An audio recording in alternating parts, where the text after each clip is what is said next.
Okay, this is certainly a very long loading screen.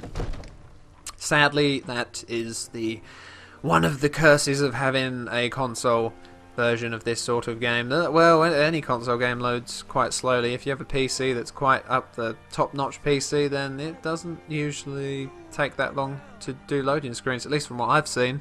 I've seen people play Skyrim and loading screen disappear within a second of popping up, so... But I much prefer using a console. Things are cheaper. I'd rather not pay for lots of PC parts that will be out of date within a couple of days.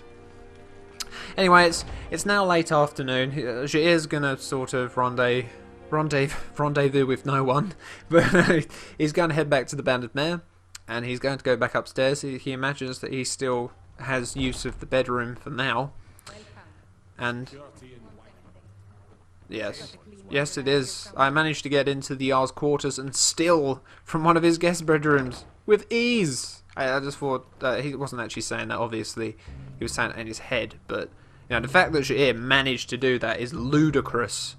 Ludicrous. That is the Jarl's household, and he managed to steal from the Jarl. Be that as it may, it wasn't the Jarl's bedroom, but he still managed to steal from one of the rooms of the Jarl's house. But anyway, now that he's here, let's just level up. But now that he's here, he's going to continue reading that... we've already gone for health twice. Let's go for health again, actually. We'll go for health again. We may need it if we come into a few angry guards, which hopefully we won't. But now, let's have a look. Have we the necessary... level? Not yet. Okay, well, we'll just have to deal with that. Since obviously Jair wants to try his hand at sneaking, it would make sense to do that. However, he obviously he's thought about pickpocketing too. It sort of makes sense if he's going to be a thief. Why not try and excel in every area of thievery? But he's going to have to work on his stealth and his sneaking abilities first, so he'll go for that. But anyway, now that he's sitting here waiting for time to pass, he's going to read Black Arrow again and learn how to use the bow. So if I'm not mistaken, we left off on the next day. So Jair's going to continue reading the Black Arrow. The next day, even though there was a dinner planned for the evening, I left on my usual walk to Malivia. Before I had ever reached the drawbridge, the guard held me back. "Where are you going, Gorgrick?" "Not to the village, are you?" "Why not?" He pointed to the plume of smoke in the distance. The fire broke out very early this morning, and it's still going. Apparently, it started at Master Himast's school. It looks like the work of some travelling brigands. Blessed Stendar!" I cried. "Are the students alive?" "No one knows, but it'd be a miracle if any survived. It was late and most everyone was asleep." Okay, I'm sorry, that doesn't... It was late and most everyone was asleep. And mostly everyone was asleep. Most everyone was sleeping. Even that doesn't make sense. But anyway, I know they've already found the Master's body, or what was left of it. And they also found that girl, your friend, Prolicia. I spent the day in a state of shock. It seemed inconceivable what my instinct told me. That the two noble old ladies, Lady Viella and the Duchess of Woda, had arranged for a village and a school that irritated them to be reduced to ashes. At dinner they mentioned the fire in Malivia, only very briefly. As it were, not news at all. But I did see the Duchess smile for the first time ever. It was a smile I will never forget until the day I die. The next morning I had resolved to go to the village and see if I could be of any assistance to the survivors. I was passing through the servants' hall to the grand foyer when I heard the sound of a group of people ahead. The guards and most of the servants were there, pointing at the portrait of the Duchess that hung in the centre of the hall. There was a single black bolt of ebony piercing the painting right at the Duchess's heart. I recognised it at once. It was one of Missoon Akin's arrows I had seen in his quiver forged. He said in the bowels of Dagofur itself, my first What? Okay, sorry. I do apologise, people. It was one of Misuakin's arrows I had seen in his quiver. Forged, he said, in the bowels of forged, he said, in the bowels of Dagoth itself. Okay, I do apologise. My first reaction was relief. The Dumner who had been kind enough to give me a ride to the palace had survived the fire. My second reaction was echoed by all present in the hall. How had the vandal gotten past the guards, the gate, the moat, and the massive iron door? The Duchess, arriving shortly after I, was clearly furious, though she was too well bred to show it, but by raising her web-thin eyebrows. She wasted no time in assigning all servants to new duties to keep the palace grounds guarded at all times. We were given regular shifts and precise, narrow patrols. The next morning, despite all precautions, there was another black arrow piercing the Duchess's portrait. So it continued for a week's time. The Duchess saw to it that at least one person was always present in the foyer, but somehow the arrow always found its way to her painting whenever the guard's eyes were momentarily averted. A complex series of signals were devised, so each patrol could report back any sounds or disturbances they encountered during their vigil. At first the Duchess arranged them so her Castellan would receive record of any disturbances during the day, and the chief of guard during the night. But when she found that she could not sleep, she made certain that the information came to her directly. The atmosphere in the palace had shifted from gloomy to nightmarish. A snake would slither across the moat, and suddenly her grace would be tearing through the east wing to investigate.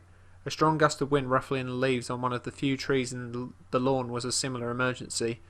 An unfortunate lone traveller on the road in front of the palace, a completely innocent man, as it turned out, brought such a violent reaction that he must have thought that he had stumbled on a war. In a way he had. And every morning there was a new arrow in front of the hall mocking her. I was given the terrible assignment of guarding the portrait for a few hours in the early morning. Not wanting to be the one to discover the arrow, I seated myself in a chair opposite, never letting my eyes move away for even a second. I don't know if you've had the experience of watching one object relentlessly, but it has a strange effect. All other senses vanish. That was why I was particularly startled when the Duchess rushed into the room, blurring the gulf for me between her portrait and herself. There's something moving behind the tree across the road from the gate, she roared, pushing me aside and fumbling with her key in the gold lock. She was shaken with madness and excitement, and the key did not seem to want to go in. I reached out to help her, but the Duchess was already kneeling, her eye through the keyhole to be certain that the key went through. It was precise in that second that the arrow arrived, but this one never made it as far as the portrait. I actually met Miss Uakin years later, while I was in Mare to entertain some nobles. He was impressed that I had risen from being a humble domestic servant to being a bard of some renown. He himself had returned to the Ashlands, and like his old master Hearmast, was retired to the simple life of teaching and hunting. I told him that I had heard the Lady Viella had decided not to leave the city, and that the village of Malivia had been rebuilt. He was happy to hear that, but I could not find a way to ask him what I really wanted to know. I felt like a fool just wondering if what I thought were true, that he had been behind Prelicia's tree across the road from the gate every morning that summer, firing an arrow through the gate, across the lawn, across the moat, through the keyhole, and into a portrait of the Princess Woda, until he struck the Duchess herself. It was clearly an impossibility. I chose not to ask.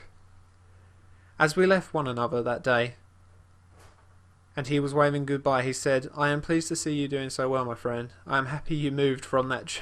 I'm happy you moved that chair." Okay, that was a good story. I quite liked that.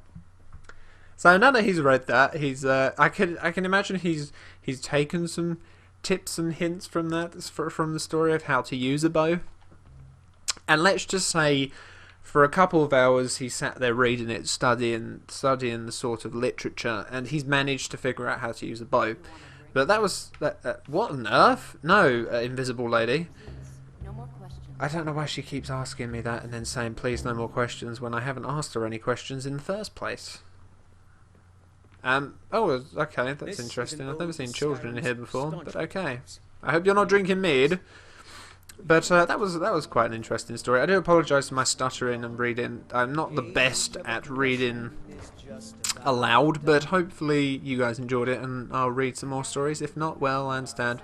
But anyway, it's getting late at night now, so he's just going to sit here, eat something, and then he's going to go out and he's going to try and rob the potion shop as his first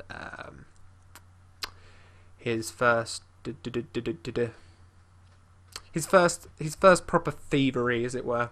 So we're going to have a boiled cream treat, some cooked beef, not in that order of course, and a goat's cheese wedge, and a green apple. Why not?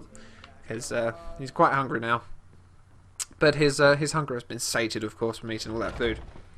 So yes, if you guys enjoyed me reading that book, despite the stuttering, which I do apologise for, then I certainly will read more. I think it makes more sense for Jair to read a story that's based upon something he wants to take up, or perhaps he could go and ask someone for training. But anyway, okay, this guard seems to be on patrol. We'll have to be careful about this then. Let's just follow him, see what he does.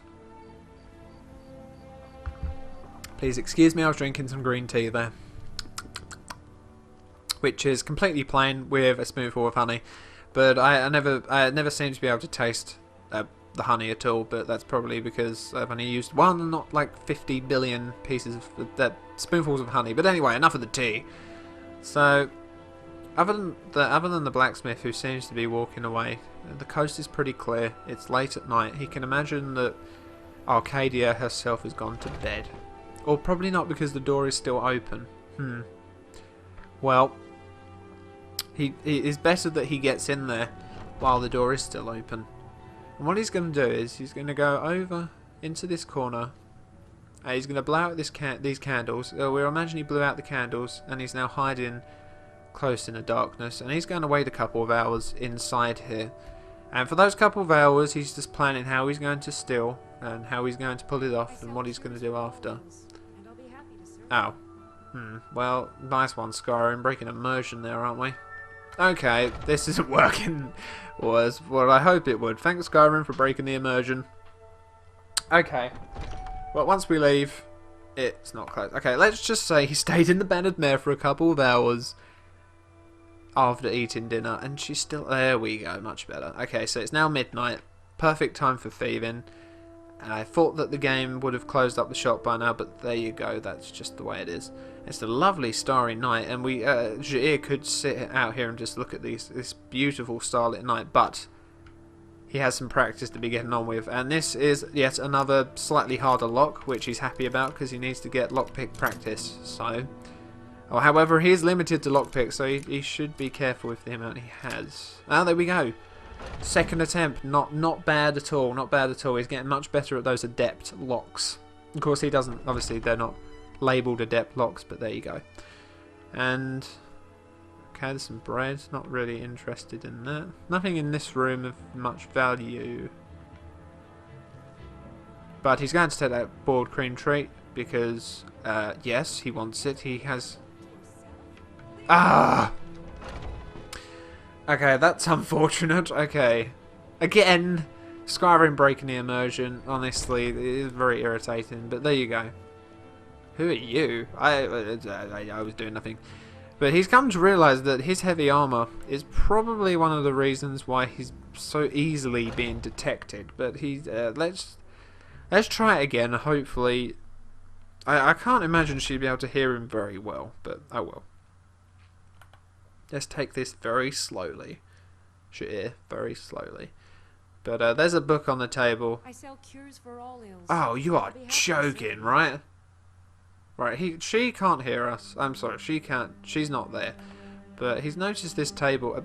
He's noticed this book on a table, Herbologist's Guide to Skyrim, which will be very handy for him because he doesn't know a lot of the different plants and their uses in Skyrim. So he's going to take that because he finds that could be quite useful. Ah, here we go. Right. Now, just please ignore her. This is Skyrim being stupid as usual and breaking the immersion. But he's not going to waste time. He's going to take all of these different ingredients and these potions. Whatever he can get his hands on, he's taking. And don't forget, although we cannot see it, he has that pouch on the back of his heavy armour, and he has the pouch he managed to get off of the poor Vigilant of Stendar that was on her robes that he took. So he's going to be taking all of these. Not interested in that. The Firmament. What's the Firmament? Well, he's not quite interested in books right now. He's more interested in collecting his alchemy supplies. Oh, Skyrim, you and your immersion breaking.